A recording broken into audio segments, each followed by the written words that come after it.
암이 발생하는 여러 이유 중에 하나는 몸에서 염증이 계속해서 발생하기 때문인데요. 우리 폐에 염증이 반복해서 발생하면 폐암이 될 가능성이 있고, 또 위에 염증이 반복해서 발생하게 되면 위암이 될 가능성이 높은 것이죠. 또 한 가지 경우는 혈액순환이 잘 되지 않는 곳에 암이 발생할 가능성이 높아지는 건데요. 혈액순환이 잘 되지 않게 되면 그곳에 영양분들이 잘 전달이 되지 않고 몸에 문제가 생겨도 회복이 더디거나 악화될 가능성이 높아져서 결국 암으로 발전하게 된다는 것입니다. 그래서 이러한 문제들을 해결해 주는 것이 바로 항산화 성분이고, 당근의 베타카로틴이 강력한 항산화 작용을 해서 암을 예방할 수가 있는 것입니다. 당근이 몸에 좋다는 사실은 이미 알고 계시죠? 몸에 좋다는 당근도 먹는 방법과 또 함께 먹는 음식에 따라 몸에 독이 될 수도 있고 보약이 될 수도 있다는 사실 알고 계신가요? 당근과 함께 먹으면 보약이 되는 음식과 당근을 먹는 방법, 그리고 당근을 제대로 먹었을 때 나타나는 놀라운 효능까지 당근에 대한 모든 것을 알려드릴게요.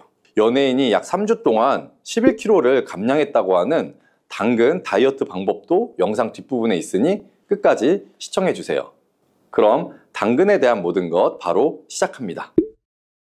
당근의 대표적인 효능은 베타카로틴에서 나옵니다. 베타카로틴은 채소를 노란색, 주황색, 빨간색이 되도록 하는 성분이며 대표적인 항산화 물질입니다. 항산화 작용을 한다는 것은 항염증 작용을 하는 것이고, 이 항염증 작용을 한다는 것은 바로 항암 작용을 할 수 있다는 것인데요. 여기에서 당근의 첫 번째 효능, 눈 건강을 좋게 하는 것이 나오는데요. 당근의 베타카로틴이 우리 몸속에 들어오게 되면 비타민 A로 변하게 됩니다.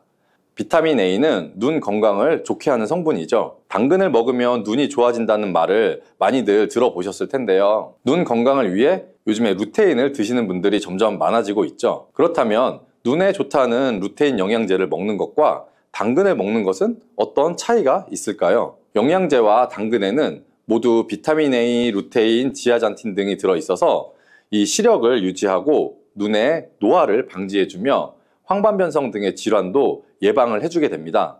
당근에는 여기에다가 비타민 C, 비타민 K, 그리고 필수 미네랄이 더 있기 때문에 항산화 효과 및 뼈 건강에도 도움을 더 받을 수가 있게 되고요. 우리가 혈액순환이 잘 안 될 때는 루테인 영양제를 드신다고 해도 효과에 한계가 있을 수가 있어서 평소에 당근을 좀 더 드셔보시는 걸 추천해 드립니다. 두 번째 당근의 효능은 바로 노화 방지입니다. 이것도 베타카로틴의 효능과 관련이 있습니다. 노화가 된다는 것은 몸이 산화가 되고 또 염증이 많아지게 된다는 것인데요. 염증이 몸 안의 곳곳에서 문제를 일으키게 되는 것이죠. 이런 염증을 없애주는 것이 바로 노화를 방지하는 것인데요. 앞에 말씀드린 당근의 베타카로틴과 비타민C는 강력한 항산화 작용을 통해 이 염증을 없애주고 노화를 방지해주는 것입니다. 세 번째 당근의 효능은 장을 건강하게 하고 당뇨를 예방하는 것입니다. 요즘에 당근 주스 많이들 만들어서 드시는데요. 착즙해서 집에서 드시는 분들도 많으실 거예요. 여기서 약간 아쉬운 것은 착즙하고 남은 찌꺼기는 모두 버린다는 것인데요. 당근은 사실 식이섬유 폭탄이라고도 할 수가 있습니다. 당근의 베타카로틴이 혈액 내 염증을 제거하고 당근의 식이섬유는 장 속에 노폐물들을 제거하는 역할을 하기 때문인데요. 우리 장 속에 유산균이 정상적으로 잘 살아가려면 유산균의 먹이가 필요합니다. 이 먹이를 우리가 보통 프리바이오틱스라고 부르죠. 그리고 프리바이오틱스의 역할을 해주는 것이 바로 당근에 들어있는 이 식이섬유입니다.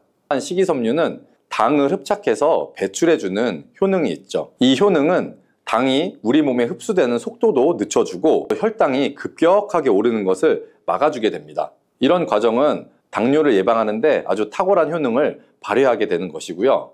그리고 네 번째 당근의 효능은 암을 예방하는 것입니다. 암이 발생하는 여러 이유 중에 하나는 몸에서 염증이 계속해서 발생하기 때문인데요. 우리 폐에 염증이 반복해서 발생하면 폐암이 될 가능성이 있고, 또 위에 염증이 반복해서 발생하게 되면 위암이 될 가능성이 높은 것이죠. 또 한 가지 경우는 혈액순환이 잘 되지 않는 곳에 암이 발생할 가능성이 높아지는 건데요. 혈액순환이 잘 되지 않게 되면 그곳에 영양분들이 잘 전달이 되지 않고 몸에 문제가 생겨도 회복이 더디거나 악화될 가능성이 높아져서 결국 암으로 발전하게 된다는 것입니다. 그래서 이러한 문제들을 해결해 주는 것이 바로 항산화 성분이고, 당근의 베타카로틴이 강력한 항산화 작용을 해서 암을 예방할 수가 있는 것입니다. 간혹 흡연을 하는 분들 중에 이 베타카로틴을 섭취하면 폐암의 발병률이 높아진다고 해서 당근 섭취를 꺼리시는 분들이 있는데요. 걱정하지 않으셔도 됩니다. 사실 암 발생은 당근과는 아무런 관련이 없습니다. 폐암이 발생했던 실험군은 당근을 섭취한 것이 아니고 베타카로틴 영양제를 섭취했던 것이었으며, 당근을 섭취한 실험군은 오히려 암 발병률이 낮았다는 연구 결과가 있습니다. 그리고 5번째 당근의 효능은 치매 예방입니다. 베타카로틴은 뇌혈관에도 작용을 하게 되는데요. 이 뇌혈관에 쌓이는 베타 아밀로이드를 제거해서 뇌신경을 활성화시켜주는 역할을 해주게 되고요. 이렇게 뇌신경이 활성화되면 기억력과 학습 능력이 향상이 되고 치매를 예방할 수 있게 되죠. 치매는 발병이 되면 치료하는 것은 거의 불가능해서 예방이 정말 중요한데요. 치매를 예방하는 데 가장 중요한 것은 바로 혈관을 깨끗하게 하는 것입니다. 당근의 베타카로틴이 혈관을 깨끗하게 해주는 효능이 있으니 당근을 매일 하나씩 꾸준히 섭취해서 치매를 예방하시기를 추천드립니다. 자, 그리고 6번째 당근의 효능은 바로 다이어트에 효과적이라는 것입니다. 한 여성 연예인이 당근 다이어트로 3주 동안 11kg을 감량한 사실도 있는데요. 이런 효과를 누릴 수 있는 이유가 바로 당근에 함유된 식이섬유 때문입니다. 풍부한 식이섬유는 배에 포만감을 주게 되고 섭취한 당 성분과 지방 성분을 배출시켜주는 역할을 하기 때문에 다이어트에 아주 탁월한 효능이 있는 것이죠. 그러면 이 연예인이 활용했던 당근 다이어트 레시피를 알려드릴게요. 당근을 잘 씻은 다음에 아주 잘게 채를 썰어 주시고요. 당근 하나에다가 소금을 1스푼 정도 넣어서 약 10분 정도 절여 주시고, 절인 물은 이제 꼭 짜서 버려 주시면 되고요. 그리고 여기에 올리브 오일과 식초를 잘 버무려 주셔서 밀폐 용기에 담은 다음 냉장고에서 2~3시간 정도 숙성한 후에 드시면 됩니다. 이때 먹을 때 사과를 채 썰어서 함께 드시면 더 맛있게 드실 수 있고요. 이렇게 좋은 당근도 먹는 방법에 따라 효과를 10배 이상 늘릴 수도 있고, 함께 먹으면 그래서 더 좋은 음식들이 있는데요. 우선 당근을 드실 때 다이어트가 목적이라면 생으로 드시는 것이 가장 효과가 좋습니다. 다만 식이섬유는 소화가 잘 되지 않기 때문에 장이 좀 안 좋은 분들은 익혀서 드시는 것도 괜찮고요. 그리고 당근을 드실 때는 껍질까지 함께 드시는 것을 추천해 드리는데요. 당근의 영양 성분은 껍질에 가장 많이 함유되어 있기 때문이에요. 그리고 당근의 베타카로틴은 지용성 성분입니다. 지용성이라는 것은 기름에 잘 녹아서 흡수가 된다는 것인데요. 베타카로틴을 잘 흡수하기 위해서는 우리가 기름과 함께 섭취하는 것이 좋습니다. 보통 오메가3가 풍부한 올리브유나 들기름, 아마씨유 같은 기름을 사용하시면 좋고요. 기름을 사용하여 살짝 익혀서 드시게 되면 생으로 드셨을 때 10% 정도 흡수되는 베타카로틴을 약 70% 정도 흡수할 수 있게 됩니다.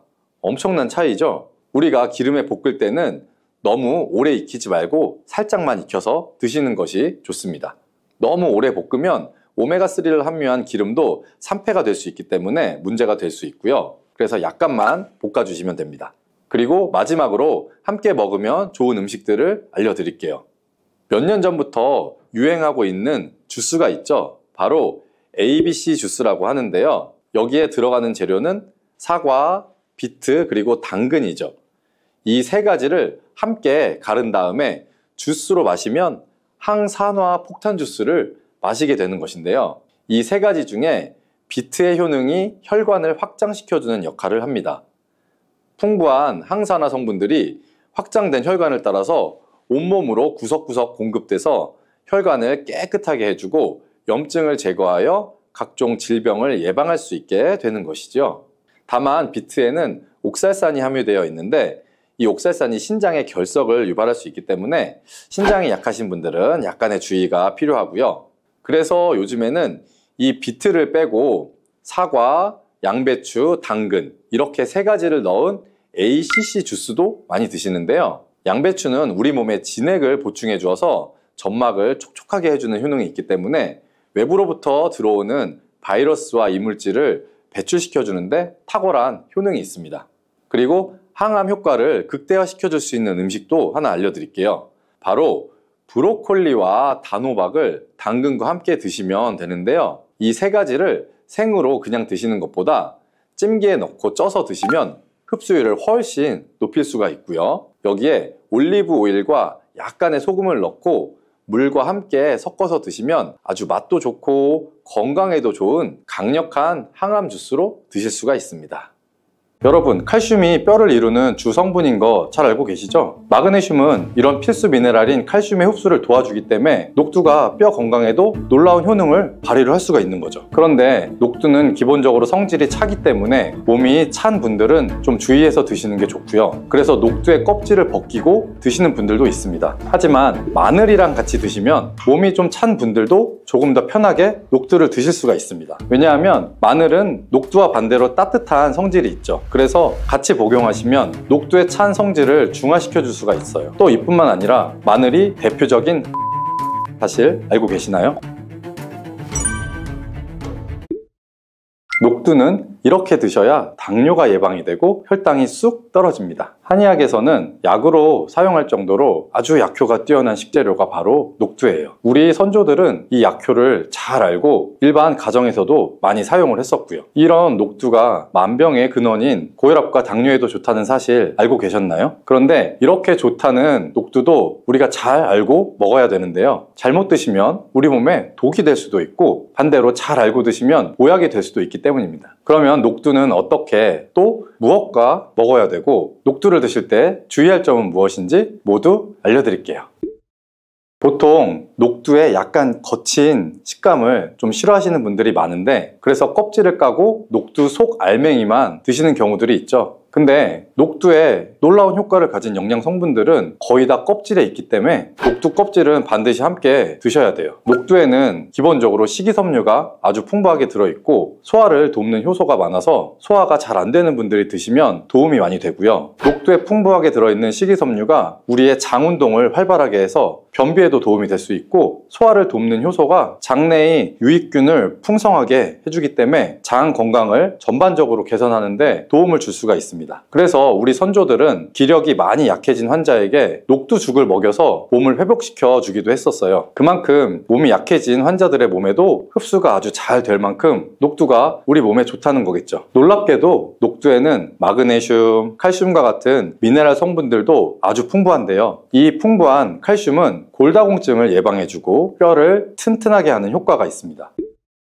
여러분, 칼슘이 뼈를 이루는 주 성분인 거 잘 알고 계시죠? 마그네슘은 이런 필수 미네랄인 칼슘의 흡수를 도와주기 때문에 녹두가 뼈 건강에도 놀라운 효능을 발휘를 할 수가 있는 거죠. 그런데 녹두는 기본적으로 성질이 차기 때문에 몸이 찬 분들은 좀 주의해서 드시는 게 좋고요. 그래서 녹두의 껍질을 벗기고 드시는 분들도 있습니다. 하지만 마늘이랑 같이 드시면 몸이 좀 찬 분들도 조금 더 편하게 녹두를 드실 수가 있습니다. 왜냐하면 마늘은 녹두와 반대로 따뜻한 성질이 있죠. 그래서 같이 복용하시면 녹두의 찬 성질을 중화시켜 줄 수가 있어요. 또 이뿐만 아니라 마늘이 대표적인 항암 식품인 사실 알고 계시나요? 마늘 속에는 S알릴시스테인과 알리신이라는 성분이 들어있는데 이 성분들이 암세포를 억제해주고 사멸시켜주는 아주 큰 효과가 있습니다. 또 강력한 항산화 성분인 폴리페놀이 많이 들어있어서 나쁜 콜레스테롤의 생성을 막아주고 혈관을 깨끗하게 만들어주기 때문에 심혈관 질환 예방에도 아주 효과가 좋습니다. 이뿐만 아니라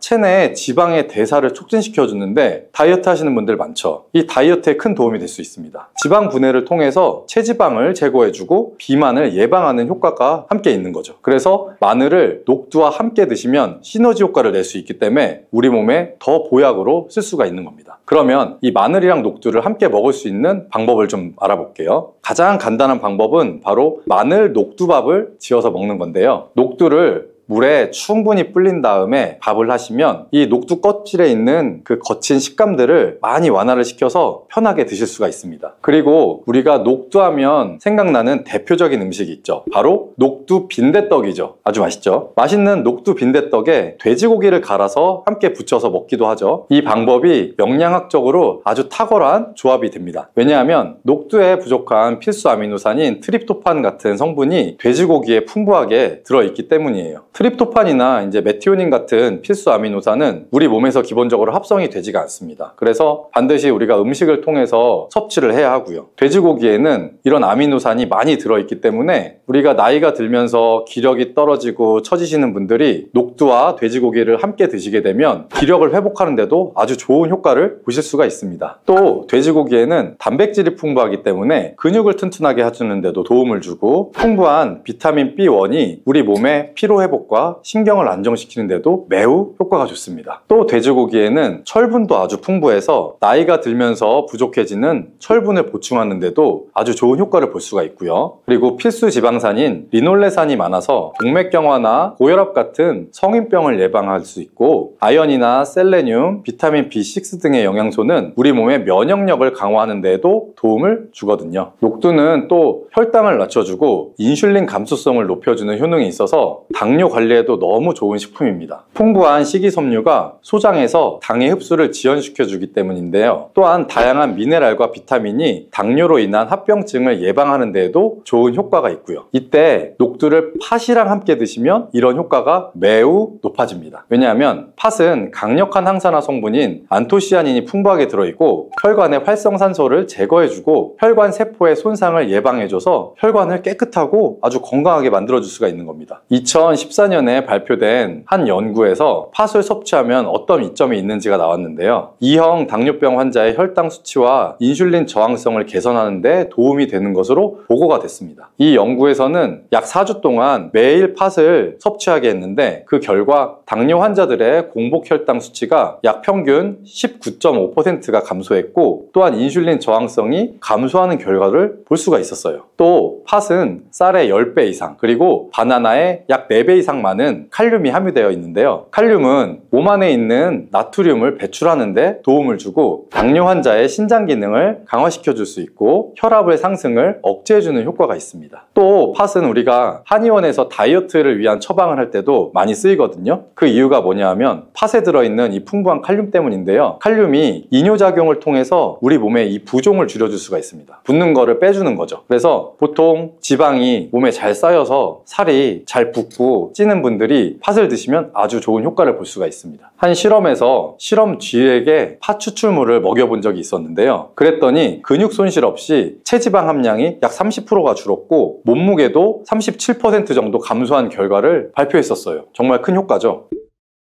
자, 이렇게 녹두와 함께 복용하면 좋은 식품들을 우리가 알아봤는데요. 그렇다면 녹두를 복용할 때 주의할 점도 있겠죠. 어떤 것이 있는지 한번 볼게요. 첫 번째는 녹두의 차가운 성질이에요. 이 녹두의 차가운 성질은 우리 몸에 열을 낮춰줄 수 있고 외부로부터 받는 스트레스를 해소시켜주는 효과가 있는데요. 또 염증을 완화시킬 수도 있고 통증을 줄이는 데도 도움이 됩니다. 그래서 두통이 심한 분들은 녹두로 속을 채운 베개를 쓰면 두통을 완화하는 효과를 보시기도 합니다. 다만 이 찬 효과 때문에 녹두를 드실 때 주의하셔야 할 점이 있겠죠. 평소에 몸이 차서 냉증이 있는 분들은 녹두를 많이 드시게 되면 오히려 거꾸로 해가 될 수가 있겠죠. 찬 음식이 많이 들어가면 위나 장이 차가워지기 때문에 소화력이 보통 좀 떨어질 수가 있고요. 그래서 이제 복통이나 변비, 설사 같은 증상들이 나타날 수가 있습니다. 그래서 이런 분들은 녹두를 드시려면 앞에서 말씀드린 대로 마늘이랑 함께 드셔보시기 바랍니다. 그리고 두 번째로 주의할 점은 바로 녹두의 강력한 해독작용인데요. 이 녹두의 해독작용은 우리 몸에 도움을 줄 수가 있는데요. 몸의 중요한 장기 중에 하나인 간에 특히나 많은 도움을 줍니다. 왜냐하면 간은 우리 몸에 들어오는 독소를 해독해주는 역할을 맡고 있죠. 녹두가 이런 간의 해독 기능을 올려줄 수가 있기 때문이죠. 녹두에 들어있는 풍부한 단백질과 펩타이드가 간의 해독작용에 필요한 글루타치온의 원료를 공급을 해주게 되고 체내에 중금속이나 독성 물질을 결합시켜서 몸 밖으로 배출을 도와주게 됩니다. 특히 중금속 해독 연구에서는 납이나 카드뮴 등의 흡수를 억제하고 배출을 도와줘서 독성을 완화하는 효과를 보여주기도 했었고요. 하지만 이런 효과가 우리가 보약을 복용할 때는 거꾸로 상극이 될 수가 있습니다. 몸이 약하거나 여러 가지 이유로 보약을 드시는 분들 많이 있죠. 바로 이 보약의 효과가 녹두의 해독작용 때문에 오히려 사라져버릴 수가 있기 때문인데요. 그래서 우리가 한의원에서 보통 한약을 짓거나 하면 녹두나 숙주나무를 먹지 말라고 얘기하는 거를 들어보신 적이 있을 거예요. 이 녹두의 해독작용은 녹두 껍질에 있는 성분 때문에 보통 나타나는데요. 껍질을 제거하고 만든 요리나 녹두 전분으로 만든 청포묵이나 녹두 당면을 드시면 녹두의 해독작용은 누릴 수가 없어요. 물론 녹두 껍질을 제거해도 알맹이의 영양 성분들이 풍부한데요. 우리가 해독작용이 필요한 경우에는 껍질을 제거하지 않고 그대로 복용하시는 게 좋습니다. 그리고 세 번째로 복용 시에 주의할 점은 바로 녹두의 풍부한 칼륨입니다. 앞에서 한번 말씀을 드렸는데 칼륨은 몸에 나트륨을 배출해주며 당뇨와 고혈압에도 도움이 되지만 만약에 신장질환이 있는 신장이 약하신 분들에게는 거꾸로 독이 될 수가 있습니다. 신장이 약하신 분들이 이 녹두를 필요 이상으로 많이 과량 드시게 되면 칼륨 배출이 제대로 안 되기 때문에 몸에 칼륨이 쌓이면서 고칼륨 혈증이 발생할 수가 있거든요. 만약에 고칼륨 혈증이 오면 근육이 약해지거나 부정맥, 심장질환 등의 증상이 발생할 수가 있기 때문에 신장이 약하신 분들은 과도하게 많이 드시지 않는 게 좋습니다. 당뇨 관리에 도움을 줄 수 있다입니다. 땅콩이 당뇨에 효능이 있다니 신기하시죠? 땅콩에는 불포화 지방이 굉장히 많이 들어있고 혈당 지수도 굉장히 낮아서 혈당을 천천히 올리는 효과가 있는데 그래서 당뇨병 환자들한테도 좋은 간식으로 평가가 되고 있죠. 땅콩에 포함된 이 섬유질과 단백질이 혈당을 또 안정적으로 유지하는 데 도움을 주는데 땅콩에 포함된 이러한 식이섬유 또한 혈당의 흡수를 더 늦추고 혈당 수치를 안정적으로 유지하는 데 도움을 줄 수 있다는 거예요. 뿐만 아니라 땅콩은 마그네슘과 비타민 B군이 들어있는데 인슐린 감수성을 향상시키는 데 굉장히 또 큰 도움을 줄 수가 있어요. 이로 인해서 땅콩은 당뇨병 예방이나 혈당 관리에 탁월한 식품으로도 굉장히 많이 평가가 되고 있죠. 아직 안 끝났어요.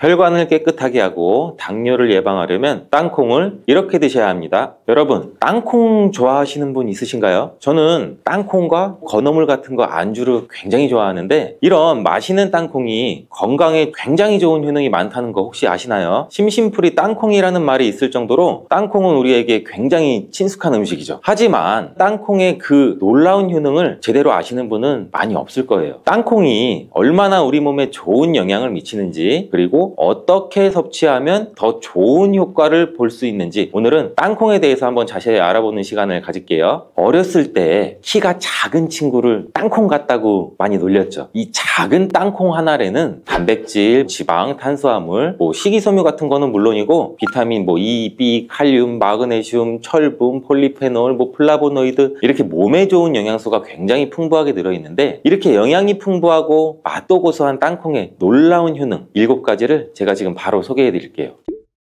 첫 번째는 땅콩의 놀라운 효능 심혈관 질환 개선이에요. 이 미국의 심장학회에서는 땅콩을 추천 음식으로 소개한 거 알고 계시나요 혹시? 땅콩의 크기는 굉장히 작고 땅콩 안에 들어있는 영양소는 굉장히 많아요. 땅콩 안에는 불포화 지방산을 굉장히 많이 함유하고 있는데 특히 땅콩에 함유된 이 모노불포화 지방산과 다불포화 지방산이라는 게 있어요. 나쁜 콜레스테롤인 LDL 수치를 낮춰주고 좋은 콜레스테롤인 HDL 수치를 높이는 데 도움이 돼요. 또한 땅콩에 함유된 이 단일 불포화 지방산이라는 거는 우리 몸에 있는 콜레스테롤 수치를 낮추는 데도 도움을 주고 혈중 콜레스테롤 수치가 낮아져서 또 심장 건강을 지키는 데도 매우 이로운 작용도 같이 하죠. 또 이러한 땅콩에는 불포화 지방산도 풍부하고 비타민 E가 풍부하게 들어있어서 혈액순환도 돕고 심혈관 건강에도 굉장히 좋은 영향을 미칠 수가 있어요. 또 이 땅콩에는 마그네슘이나 칼륨, 식이섬유와 같은 이 심혈관 건강에 좋은 영양소를 함유하고 있어서 혈압 조절에도 굉장히 도움을 줄 수 있고 혈관도 건강하게 유지할 수 있게 도움을 준다는 것 것도 꼭 한번 기억해 주세요. 땅콩의 놀라운 효능 두 번째, 뇌 건강에 도움을 주는 거예요. 땅콩에는 레시틴과 비타민 E가 들어있는데 이 성분은 뇌세포를 보호하고 뇌의 건강을 유지하는 데 굉장히 중요한 역할을 하죠. 특히 이러한 땅콩은 우리 기억력과 집중력 향상에도 도움을 줄 수 있어서 중년층과 노년층한테 매우 유익한 음식이라는 거. 그리고 땅콩이 함유된 비타민 E나 폴리페놀, 특히 그 레스베라트롤 같은 강력한 항산화 성분이 들어있는데 이는 우리 뇌 건강에 도움을 줘요. 이러한 항산화 작용은 뇌에서 발생할 수 있는 산화 스트레스도 줄여주고 신경세포도 보호하고 뇌 기능을 향상시키는 기능도 같이 해주거든요. 이러한 땅콩은 불포화 지방산, 특히 오메가3 같은 지방산을 포함하고도 있고 뇌 기능도 개선하고 치매와 같은 뇌질환도 예방할 수 있는데 불포화 지방산 같은 경우는 우리 뇌 세포막의 구성 성분으로 중요한 역할을 하고 뇌의 신경 전도 속도를 또 높여줘요. 그래서 기억력과 학습 능력도 향상시킬 수도 있습니다. 땅콩의 효능 굉장히 놀랍지 않나요? 아직까지는 놀라기는 이른데 이러한 땅콩의 효능 세 번째는 또 체중 관리에 도움을 줘요. 땅콩은 단백질과 식이섬유가 풍부해 조금만 먹어도 우리 몸의 포만감을 오래 유지시켜주기도 하는데 그래서인지 우리가 과식도 예방할 수가 있고 체중도 관리하는 데 도움을 줄 수가 있죠. 그냥 땅콩도 좋지만 땅콩을 갈아 만든 땅콩 버터도 포만감을 오래 유지시켜줘서 과식을 방지하는 데는 굉장히 효과적이에요. 또 단백질과 지방이 풍부해서 에너지도 공급하는 데 일조를 하고 건강한 체중 관리도 도와줘요. 하지만 모든 음식은 과유불급. 근데 영양이 풍부한 땅콩은 칼로리가 많은 식품이에요. 그래서 하루에 10알이나 20알 정도 적정량을 섭취하는 것이 굉장히 중요하다는 거 기억해 주세요. 땅콩의 놀라운 효능 네 번째는 바로 당뇨 관리에 도움을 줄 수 있다입니다. 땅콩이 당뇨에 효능이 있다니 신기하시죠? 땅콩에는 불포화 지방이 굉장히 많이 들어있고 혈당 지수도 굉장히 낮아서 혈당을 천천히 올리는 효과가 있는데 그래서 당뇨병 환자들한테도 좋은 간식으로 평가가 되고 있죠. 땅콩에 포함된 이 섬유질과 단백질이 혈당을 또 안정적으로 유지하는 데 도움을 주는데 땅콩에 포함된 이러한 식이섬유 또한 혈당의 흡수를 더 늦추고 혈당 수치를 안정적으로 유지하는 데 도움을 줄 수 있다는 거예요. 뿐만 아니라 땅콩은 마그네슘과 비타민 B군이 들어있는데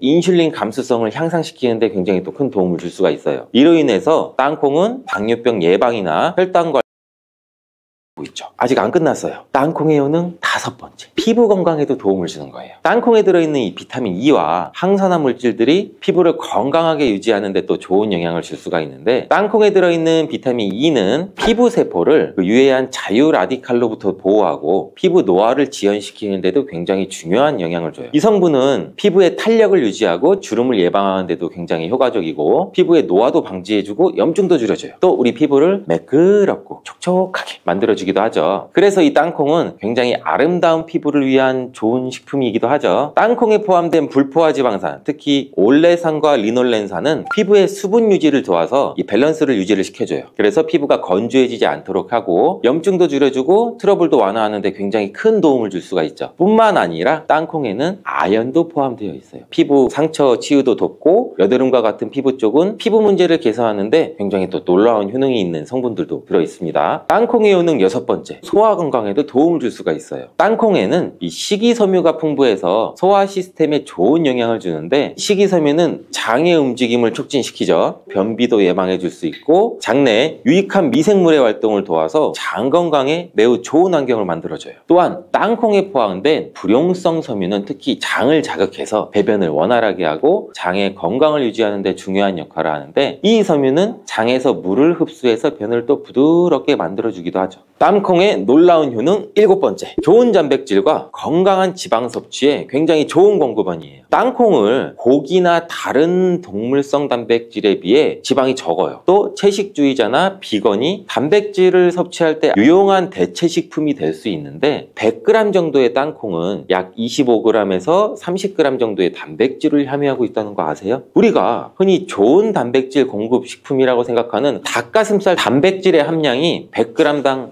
30에서 35g인 거를 생각해보면 단백질 함량은 닭가슴살에 비해 살짝 낮지만 대신 건강한 불포화 지방과 다른 다양한 영양소도 다량 함유되어 있어 단백질을 섭취하기에 충분히 좋은 식품이에요. 이렇게 건강에 놀라운 효능이 있는 땅콩, 그냥 아무렇게나 드시면 땅콩의 효능을 100% 섭취할 수 없다는 거 아세요? 보통 땅콩을 어떻게 조리해서 드시나요? 구워서, 볶아서, 삶아서 모두 좋아하는 방법이 다르실 텐데 생땅콩을 먹는 것이 가장 좋다라고 들으신 분들도 있으실 거예요. 과연 땅콩을 가공하지 않고 생으로 먹는 것이 가장 좋은 방법일까요? 정답은 아니에요. 생땅콩에는 독성이 있을 수 있는 물질인 아플라톡신이라는 게 포함이 될 수가 있어요. 이를 피하기 위해서는 반드시 충분히 익혀서 먹어야 되는데 볶거나 구운 땅콩은 이 아플라톡신을 제거할 수 있어 안전하게 섭취할 수 있지만 그보다는 땅콩을 삶아서 먹는 것이 더 건강에 좋다는 거 제가 지금 알려드릴게요.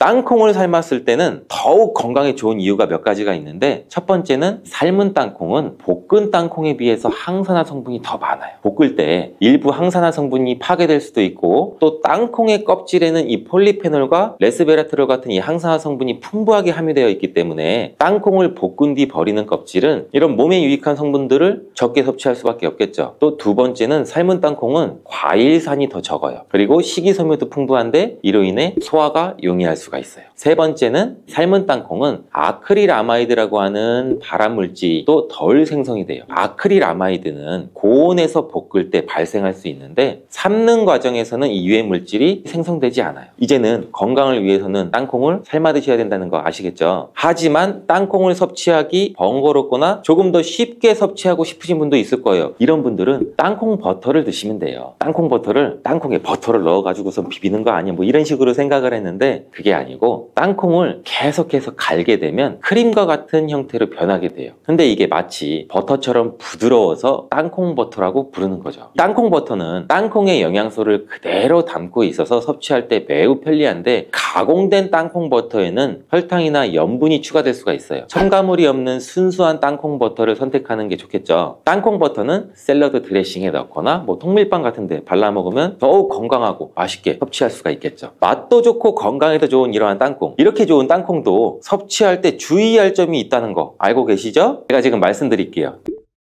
땅콩을 섭취할 때 주의할 점 첫 번째는 알레르기예요. 땅콩에 알러지가 있으신 분들은 절대 땅콩을 드시면 안 되는데 땅콩은 알레르기를 일으킬 수 있는 또 대표적인 식품이기 때문에 본인이 알레르기가 있는 걸 인지하시는 분들이면 절대 피하셔야 되고 가벼우면 이런 알러지 증상은 목이나 뭐 혀의 가려움, 발진 이런 게 일어날 수 있는데 이 알러지 증상이 심하신 분들은 호흡곤란, 혈압 저하나 아나필락시스 쇼크 같은 매우 심각한 반응도 일으킬 수 있어요. 알러지가 있으신 분들은 땅콩 섭취를 꼭 중단하시고 땅콩이 들어갈 수 없는 환경에서 조리가 된 것인지는 꼭 확인하시는 게 중요한 포인트예요. 땅콩을 섭취할 때 유의사항 두 번째는 과다 섭취예요. 땅콩이 작아서 조금만 먹어도 손쉽게 우리는 과다 섭취를 할 수가 있는데 아무도 모르는 사이에 또 체중이 증가할 수가 있어요. 땅콩은 고칼로리 식품이기 때문인데 하루 권장 섭취량은 약 10알에서 한 20알 정도인데 이를 넘기지 않도록 주의해 주시고 적정량을 섭취하는 게 굉장히 중요해요. 자, 세 번째는 땅콩 섭취할 때는 염분과 설탕이 추가된 가공식품을 피하는 거예요. 땅콩이 몸에 좋다고 해서 시중에 판매되는 땅콩 버터나 땅콩 과자까지 다 좋은 건 아니에요. 땅콩의 겉면에 염분이나 설탕이 많이 포함된 제품이 시중에 보면 굉장히 많이 있는데 이러한 제품을 자주 섭취하면 혈압 상승이나 또 당뇨 유발 등의 문제가 발생할 수 있겠죠. 첨가물이 적은 제품을 선택하는 것이 좋고 땅콩 버터를 섭취할 때도 뒤에 성분표를 한번 보셔서 선택을 하시면 좋겠습니다. 맛으로 먹는 거면 상관없지만 건강을 위해서 땅콩 버터를 섭취하시는 것이라면 100% 땅콩으로만 만들어진 제품인지 살펴보시고 구매하는 게 도움이 됩니다. 땅콩 섭취 시 유의할 점 네 번째는 보관이 잘 된 땅콩을 섭취해야 되는 건데 땅콩이 건조된 식품이라고 생각해서 실온에 대충 던져놓고 보관하진 않으셨죠? 땅콩은 고지방 식품으로 지방산이 많이 포함되어 있어서 산패되기가 쉬워요. 산패된 지방은 인체에 해로운 물질인 과산화지질을 생성할 수가 있고 조직 손상도 일으킬 수 있고 세포 손상도 일으킬 수가 있겠죠. 이러한 땅콩은 보관 상태가 부적절해지면 또 곰팡이도 자주 발생하는데 이 곰팡이는 아플라톡신이라는 독소를 만들어요. 이 독소는 강력한 또 발암물질로 알려져 있고 장기적으로 섭취할 때 우리 간에 또 손상을 주겠죠. 그래서 굉장히 위험한 물질이기도 하고 땅콩을 보관할 때는 통풍이 잘 되고 건조한 장소에 보관해야 되며 곰팡이가 발생한 땅콩은 절대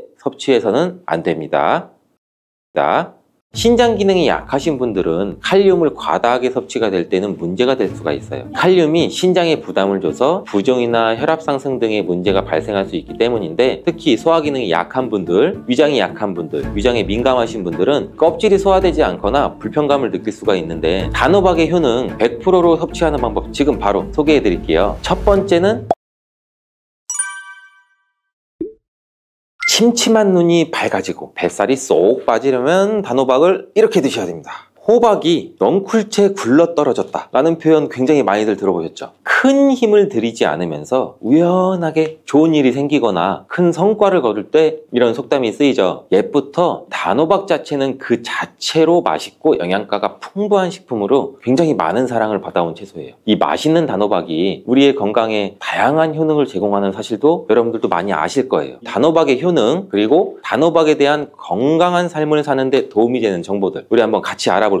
단호박은 맛도 좋고 건강에 굉장히 많은 효능을 가지고 있는 정말 훌륭한 식품이에요. 이런 단호박의 놀라운 효능 5가지를 제가 지금 바로 알려드릴게요. 첫 번째 효능은 심혈관 건강 개선이에요. 단호박에는 불포화 지방산과 식이섬유가 풍부하게 들어있는데, 이런 성분이 우리 콜레스테롤 수치도 조절해주고 혈액순환도 원활하게 도와줘요. 또 이 불포화 지방산은 체내에 축적된 나쁜 콜레스테롤도 감소시키고 혈관벽도 건강하게 유지하는 데에도 효과가 있어요. 칼륨은 또 혈압 조절에도 굉장히 효과적이죠. 나트륨의 작용도 중화시키고 혈압 상승도 도움을 주고. 그래서 이 칼륨이 풍부한 단호박은 고혈압 예방이나 관리에 굉장히 도움을 줄 수 있는 식품이기도 해요. 평소에 심혈관 질환이 걱정되거나 고혈압을 관리하고자 하는 분들한테는 단호박이 매우 좋은 식품인데, 단호박을 자주 섭취하게 되면 혈액순환도 개선되고 혈압이 안정적으로 되고 심장질환 예방에도 매우 효과적이기 때문에 이 심혈관 건강을 지키는 데는 굉장히 큰 도움이 돼요. 심혈관 건강 이제부터는 단호박으로 한번 예방해보세요. 단호박의 두 번째 효능은 다이어트에 효과가 좋다는 거예요. 단호박은 저칼로리 식품이고 다이어트를 할 때 섭취하면 굉장히 좋은 음식인데, 단호박이 가지고 있는 열량은 100g당 약 40에서 50칼로리 정도밖에 안 되는데, 보통 다이어트 하실 때 고구마 많이들 드시잖아요. 고구마가 갖고 있는 열량은 100g당 약 85에서 110칼로리라고 해요. 단호박의 칼로리는 고구마의 반도 안 돼요. 그래서 단호박은 다이어트 할 때 칼로리 걱정 없이 먹을 수 있는 식품 중에 하나인데, 거기다가 이 식이섬유도 풍부해서 포만감도 오래 유지시켜줘요. 이러한 특징 때문에 간식 대신 단호박을 드시면 과식도 방지할 수 있고 우리 체중 조절에도 효과적이에요. 또한 단호박의 식이섬유는 소화가 잘 되지 않아서 장에서 천천히 흡수가 되기 때문에 혈당 조절에도 굉장히 유익한데, 급격한 혈당 상승도 막아주고 다이어트 중에서도 혈당이 급격히 떨어지지 않게 도와줘요. 또 다이어트 중에 발생할 수 있는 변비까지 예방해 줄 수가 있기 때문에 체중 감량을 도울 뿐 아니라 우리 장 건강도 함께 챙길 수가 있겠죠. 다이어트 중이라면 단호박 간식이나 식사 대용으로도 한번 활용해 보세요. 맛도 좋고 영양도 풍부한 최고의 다이어트 식품이에요. 단호박의 세 번째 효능은 바로 눈 건강에 도움이 된다는 점이에요. 단호박은 당근과 마찬가지로 비타민 A와 베타카로틴이 굉장히 풍부하게 들어있는데, 두 성분은 우리 눈의 건강을 지키는데 굉장히 중요한 역할을 해요. 비타민 A는 눈의 망막을 건강하게 유지하는 데 도움을 주고 시력 저하도 예방하는 데 굉장히 효과적이에요. 특히 야맹증 예방에도 도움을 줄 수가 있고, 이 베타카로틴은 강력한 항산화 작용도 같이 해서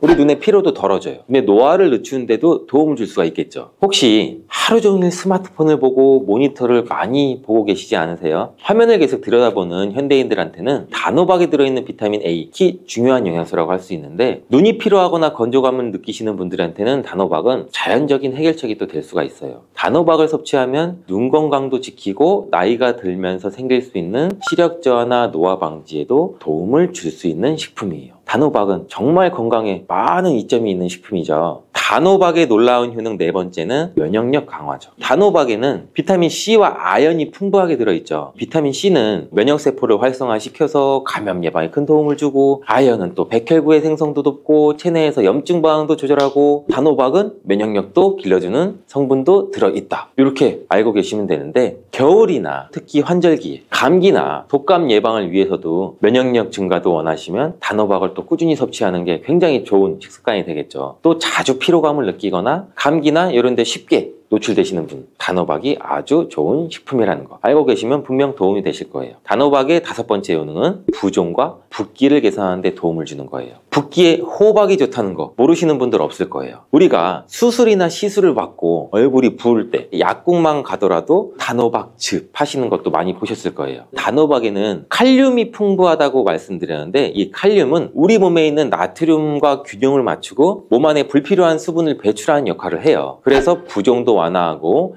몸의 붓기도 개선하는 데 굉장히 효과적인데, 특히 평소에 손이나 발이나 얼굴 등이 자주 부으시는 분들한테는 단호박을 섭취하면 체내 나트륨 농도도 조절해줘서 불필요한 수분이 빠져나가면서 붓기가 자연스럽게 완화가 될 수 있어요. 이렇게 효능이 많은 단호박을 어떻게 섭취하느냐에 따라 그 효과가 달라질 수 있다는 사실 이제는 알고 계시죠? 섭취 방법에 따라 효능의 50%만 섭취하게 될 수도 있고 100%로도 바뀔 수가 있어요. 단호박의 효능 100%로 섭취하는 방법 지금 바로 소개해 드릴게요.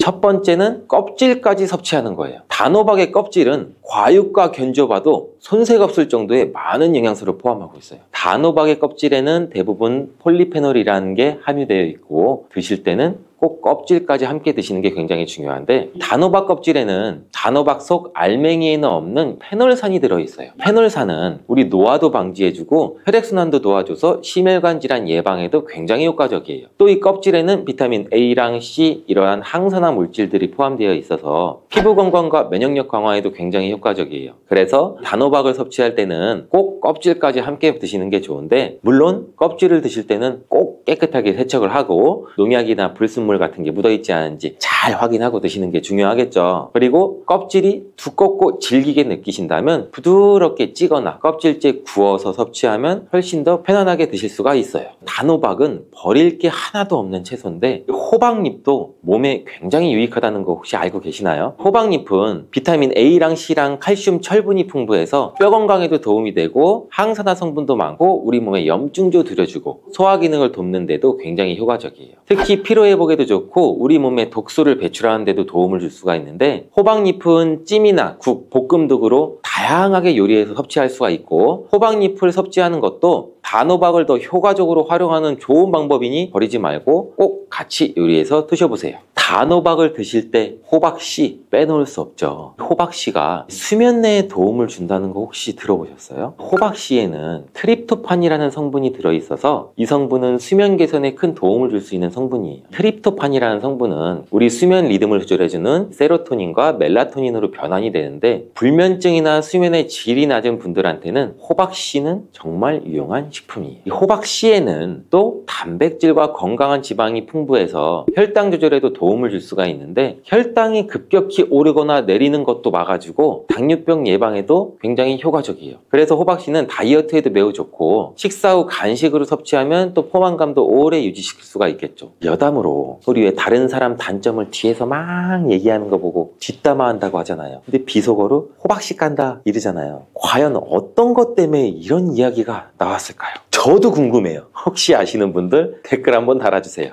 이렇게 단호박은 아주 건강에 좋은 식품인데 섭취할 때도 당연히 주의사항이 있어요. 건강을 지키기 위해서 몇 가지 단호박 섭취 시 유의사항을 알려드릴게요.